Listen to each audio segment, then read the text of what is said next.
ये पूछना चाहता हूं कि इस थाने से कि लगातार आंदोलनकारी जो पीड़ित परिवार के साथ हैं ये मांग कर रहे हैं कि इन पीड़ित परिवार को ना सिर्फ एक हत्या किया गया, ना सिर्फ उनका खेत जलाया गया, बल्कि लगातार पुलिस में एफआईआर दर्ज करने के बावजूद भी उनमें दहशत नहीं है। वो जाके पिस्तौल रिवॉल्वर हवा में करके गोलीबारी करते हैं। यादव होते हुए अगर यादव पे कार्रवाई नहीं करते, निश्चित तौर पे आप पक्षपात कर रहे हैं, आपको छोड़ देना चाहिए। बाबा साहब के संविधान ने निष्पक्षता की बात करती है। जब निष्पक्षता आप नहीं कर सकते हैं तो आप यादव महासभा के अध्यक्ष बन जाइए, थाना इंचार्ज बनने की क्या जरूरत है। और मैं एसएसपी को भी तेजस्वी यादव डिप्टी सीएम है, लोग ये भी कहते हैं कि ये पक्षपात करने, हो सकता है पक्षपात है, क्योंकि जब सबूत दिखा रहे हैं आंदोलनकारी कि फलाना राहुल या मनीष कोई भी यादव इस तरह से काम कर रहे हैं, तो आप उनकी गिरफ्तारी नहीं कर रहे हैं, एफआईआर नहीं दर्ज कर रहे हैं, तो पक्षपात तो नजर आएगा। आप अपराध नहीं मिल रहा है और लगातार उस गांव में दहशत फैलाया जा रहा है, जो कि गलत है और इसका हम विरोध करते हैं। अगर ये नहीं बंद किया गया और इस केस को दुरुस्त नहीं किया गया तो भीम आर्मी आज़ाद समाज पार्टी हो सकता है इसका संज्ञान लेके एक बड़ा आंदोलन खड़ा करेगी। नमस्कार दोस्तों, मैं आपका भाई निरंजन कुमार और आप देख रहे हैं एक्टिव जनता न्यूज।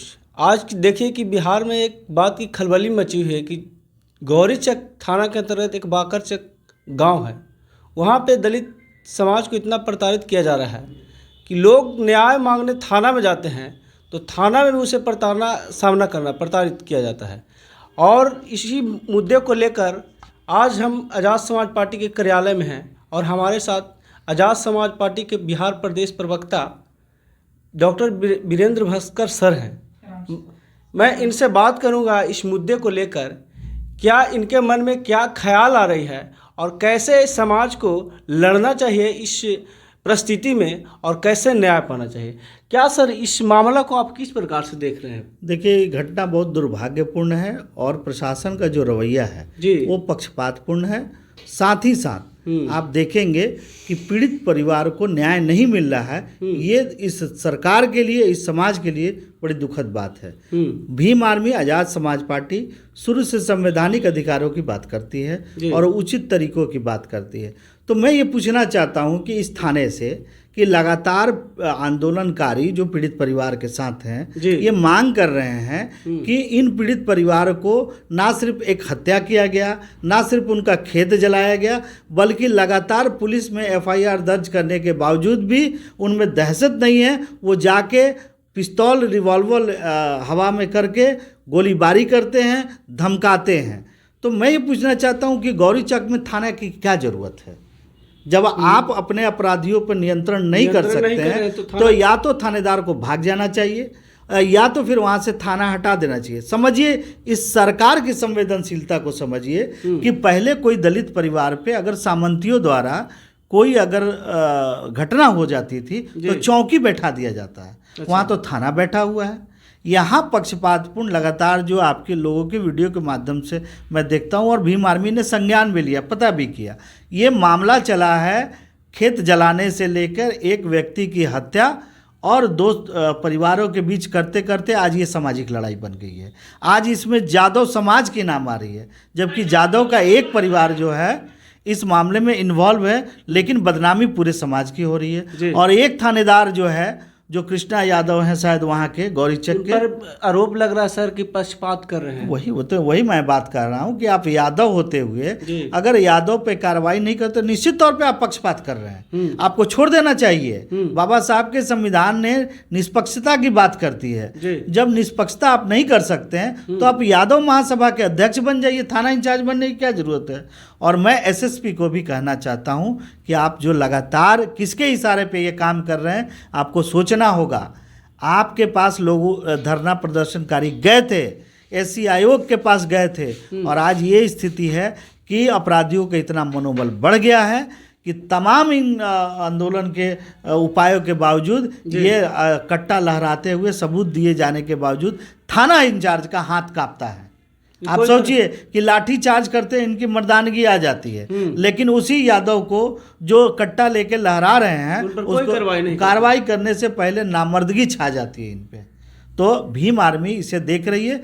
अगर पीड़ित परिवार को न्याय नहीं दिया गया, अगर इसको दुरुस्त नहीं किया गया और अगर बेवजह आंदोलनकारियों को फंसाने का अगर ये काम करती है, इसका मतलब है कि आप आंदोलन को तोड़ने का प्रयास करते हैं। अगर ऐसा आपने करने का प्रयास किया और नहीं ठीक किया तो भीम आर्मी इसको संज्ञान में लेते हुए पूरे प्रदेश से इसे बड़ा आंदोलन करेगी। गोल्डन दास का नाम आप जानते होंगे सर, और यही गोल्डन दास और संजय भारती इस मुद्दा को उठाने का काम किया और थाना पर गए और इसमें 5 लोग पता चला है कि सर 5 लोगों को हिरासत में लेकर जेल में भेज दिया गया है, जिसमें संजय भारती हैं और गोल्डन दास बड़े भाई चंद्रशेखर से गुहार भी लगा रहे हैं कि हमें मदद करें। इस पर आपका क्या? नहीं, देखिए इस मामले में स्पष्ट कर दें कि इनका ये जो आंदोलन कर रहे थे, सराहना करते हैं हम जी कि लगातार ये अपना विरोध दर्ज कर रहे थे।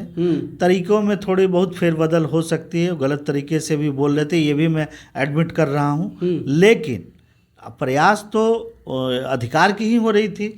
अगर इसमें कुछ लोगों ने एक संगठन बनाया है, इन लोगों ने, ये भीम आर्मी के ये लोग नहीं है, भीम आर्मी नहीं, भीम आर्मी का स्पष्ट तौर पे बता दूं, गोल्डन दास या संजय भारती भीम आर्मी के सदस्य नहीं हैं और उन्होंने अपील किया है चंद्रशेखर आज़ाद जी से। उनका अधिकार है, वो अपने शोषित वंचितों के एक बड़े नेता हैं, उनसे अपील किया तो सही है, लेकिन हम बार बार ये कहना चाहते हैं कि हम संवैधानिक मर्यादाओं का पालन करते हैं। आप कोई भी ऐसी बदतमीजी या कोई भी असंवैधानिक बात करके आंदोलन को बहुत दूर तक नहीं ले जा सकते। सवाल ये है गोल्डन दास या संजय भारती का नहीं, या 5 वो लोग जो जेल गए, जेल जाते हैं, जो आंदोलन करेंगे जेल जाते हैं, पुलिस कार्रवाई करती है, ये कोई नई बात नहीं है।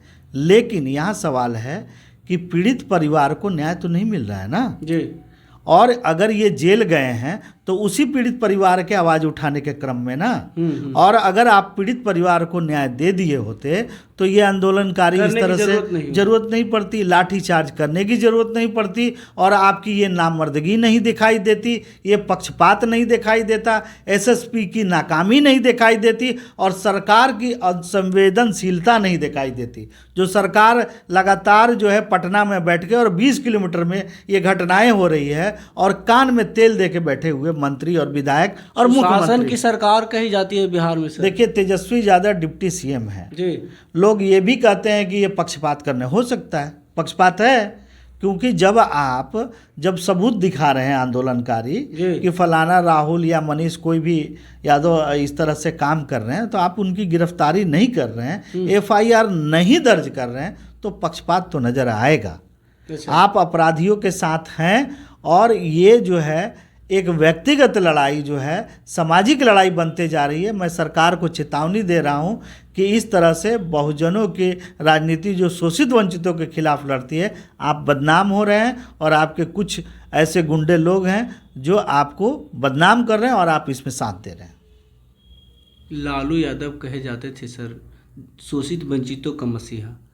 आज लालू यादव का बेटा है डिप्टी सीएम, तो इस प्रकार की रवैया कहाँ तक कैसे देखते हैं? क्योंकि मैं बार बार कर रहा हूँ, इसमें यादव समाज का इन्वॉल्वमेंट नहीं है। हम यादव समाज के नहीं कर रहे, लालू यादव का इन्वॉल्वमेंट नहीं है, लेकिन डिप्टी सीएम चूंकि तेजस्वी यादव हैं तो उनका ये बनता है। आप खुसरोपुर के कांड में क्या किए, एक प्रमोद यादव ने एक दलित महादलित की महिला पर पेशाब किया, आपने कोई रिएक्शन नहीं किया, कोई ट्वीट नहीं किया। इसका मतलब क्या है कि आप चुप रह के इन कार्यों का समर्थन कर रहे हैं। इसलिए आप संभल जाइए और इस लड़ाई को, संवैधानिक लड़ाई को सामाजिक लड़ाई ना बने। पहले यही कारण से थे कि यही जातीय कमज़ोर जातीय नक्सलवाद की तरफ बढ़ी थी, क्योंकि उनको थाने से न्याय नहीं मिलता था, एफआईआर दर्ज नहीं होता था। आज वो फिर बातें दोहराई जा रही हैं, इसे दुरुस्त किया जाए। अगर नहीं दुरुस्त किया जाएगा तो एक बड़ा आंदोलन को आप न्योता दे रहे हैं। कहीं ना कहीं गोल्डन दास गुहार लगाए सर चंद्रशेखर जी से, और पीड़ित परिवार भी आशा लगा लिए कि अब भीम आर्मी ही हमें न्याय दिला सकते हैं। इस पर आप लोग का एक्शन क्या होगा? नहीं, मेरा सवाल है कि आपने संविधान बचाओ संघर्ष मोर्चा किया सर, हटा दीजिए। नहीं हटाने, पहले समझ लीजिए, बनाया, आपने संघर्ष किया, हम आपको साधुवाद करते हैं, अच्छा काम किया आपने।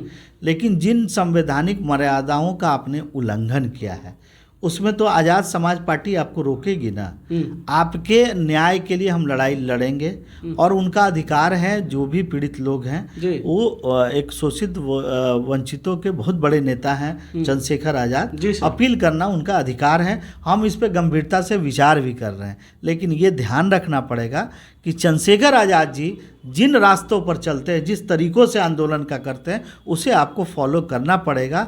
हम आपके व्यक्तिगत मंशाओं के लिए पूरी संगठन और पार्टी नहीं लगती। मैं पीड़ित परिवार के साथ हूँ, उसको न्याय नहीं मिल रहा है और लगातार उस गांव में दहशत फैलाया जा रहा है, जो कि गलत है और इसका हम विरोध करते हैं। अगर ये नहीं बंद किया गया और इस केस को दुरुस्त नहीं किया गया तो भीम आर्मी आज़ाद समाज पार्टी हो सकता है इसका संज्ञान लेके एक बड़ा आंदोलन खड़ा करेगी। तो देखिए कि हमारे साथ वीरेंद्र भास्कर सर थे और इन्होंने कहें कि अगर पीड़ित परिवार को न्याय नहीं मिलता है तो भीम आर्मी इसमें संज्ञान पूर्ण रूप से लेकर बड़ा आंदोलन करने का काम करेंगे। इस प्रकार का इनका प्रतिक्रिया था। बहरहाल आपका क्या प्रतिक्रिया है कमेंट बॉक्स में दें। वीडियो को ज़्यादा से ज़्यादा शेयर करें। फिर मिलते हैं अगले वीडियो में, तब तक जय भीम।